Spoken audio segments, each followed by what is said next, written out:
It's 11:11. Make a wish. Welcome to Hacking Hypermobility Podcast.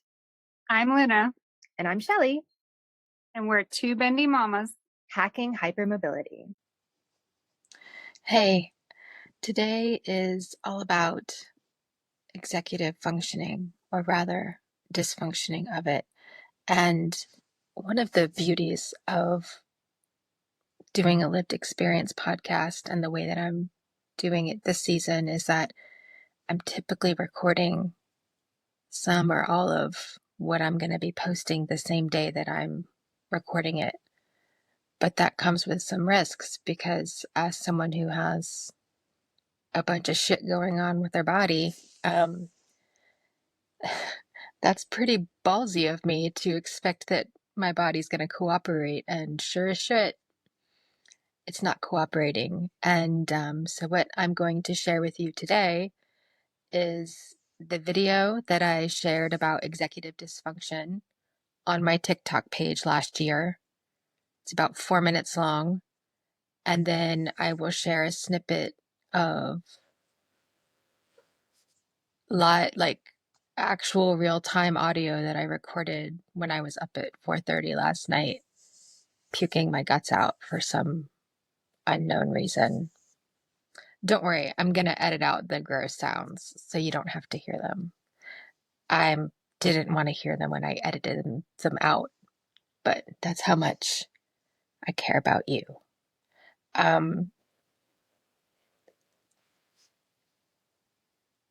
That event, plus all of the pain that I've been in lately, has really just made it hard for me to just do anything.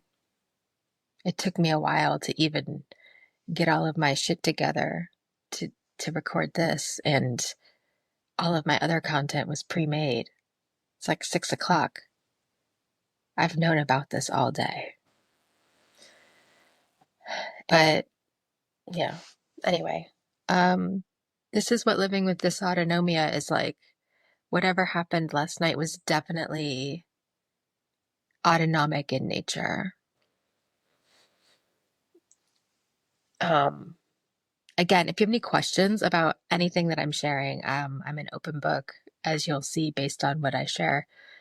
You can email them to me at shelly@hackinghypermobility.com, or questions, that's a generic questions, at hackinghypermobility.com. And here you go. We'll be back in 2 weeks with F.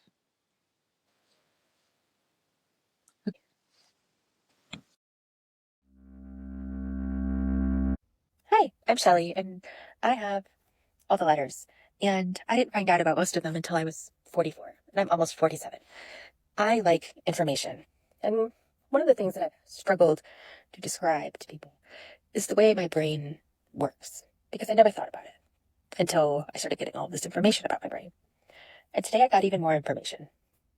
Would you like to see a picture of how my brain works? Of course you would. Now, this isn't an MRI or anything like that. I had occupational therapy today. And today she wanted to see how I organize my tasks. And hold on. Before I show you the picture, I'm going to explain to you what she asked me to do. So it's a picture of all different shapes. Think like icons. And I was to scan the screen and with one finger, touch all of the bells. She didn't give me any instructions other than that I was to try to only touch the bells, and that I could take as long as I wanted, but my goal was to not make mistakes. And she didn't give me any other prompts or cues as to how to complete the task. So I did it the way I wanted. I got 100% accuracy doing it the way I wanted. And it took me almost 4 minutes. The second time, she had me scan the screen a specific way. I could choose between one of two ways, but I had to be consistent the entire time. I had to use the same hand, same finger, and I was still had no time limit, only looking for the bells, and my goal was to, again, scan the way she told me with no talking, one finger, same hand. I, again, got 100% accuracy, and it took me 2 minutes. And this is your brain on whatever the old drug thing. That is exactly what I would have expected to see, quite honestly. Red, blue, and red. Yeah. We're ever going to do a schematic of what I thought my brain was doing while I was thinking. That video and the image of me, because that's following me choosing the bills. It blew me away. What I'm about to show you after is when I followed the instructions. And then stick with me and we'll do a little wrap up of this whole little whatever this is.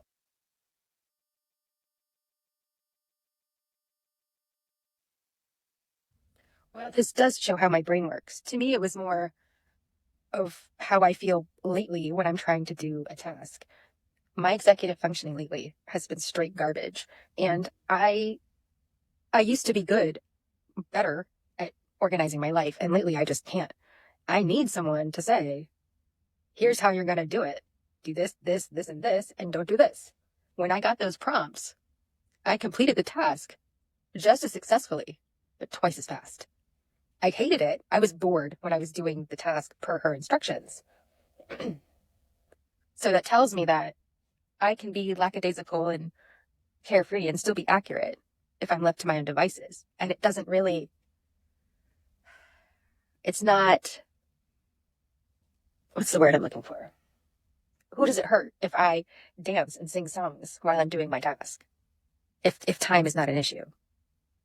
And if me dancing and singing silly songs isn't going to distract anybody. Because that is the only reason why I can think of someone to tell another person to not do a sorting task that way.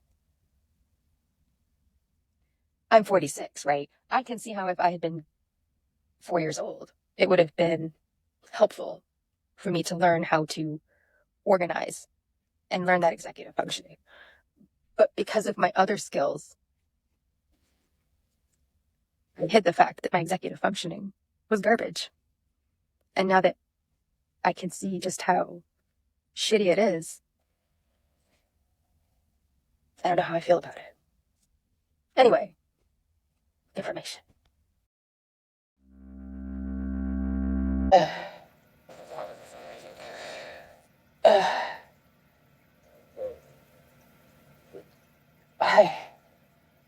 I guess some ice.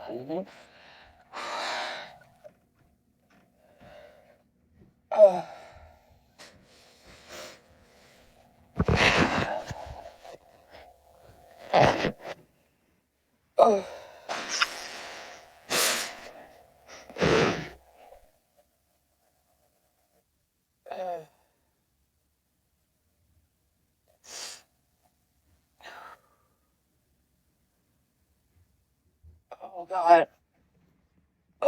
Why? But why does it do this to me at 4 in the morning? And not...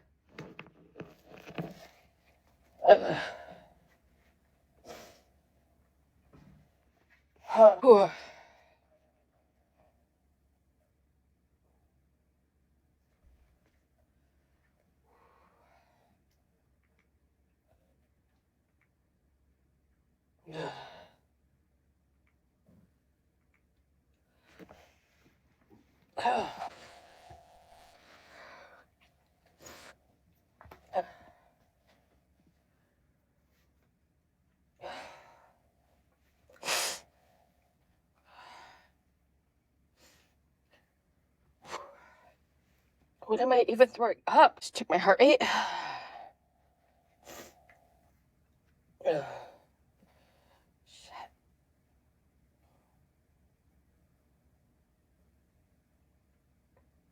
112. Shit. Okay. My heart rate's down to 92. Watch out for the hairball in the hallway.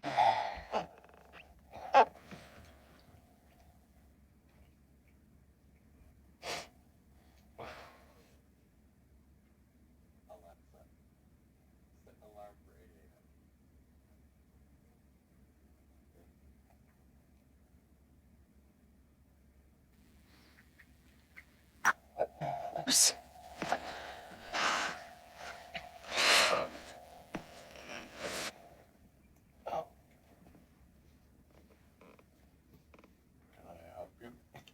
what I need. We're out of toilet paper up here. Is there any in that closet there? I don't think so. I think I kept telling myself yesterday to refill it, and then I never did. Okay.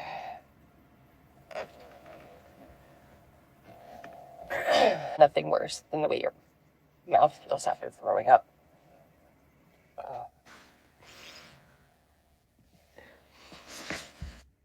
All of the things I hate are things that I have problems with that I can't explain. I hate barfing. I hate touching eyes. Ugh. That is so weird. Why does that happen?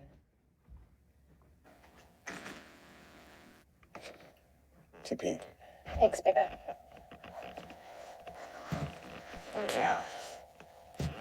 Alright, I think I'm good now. Or good enough.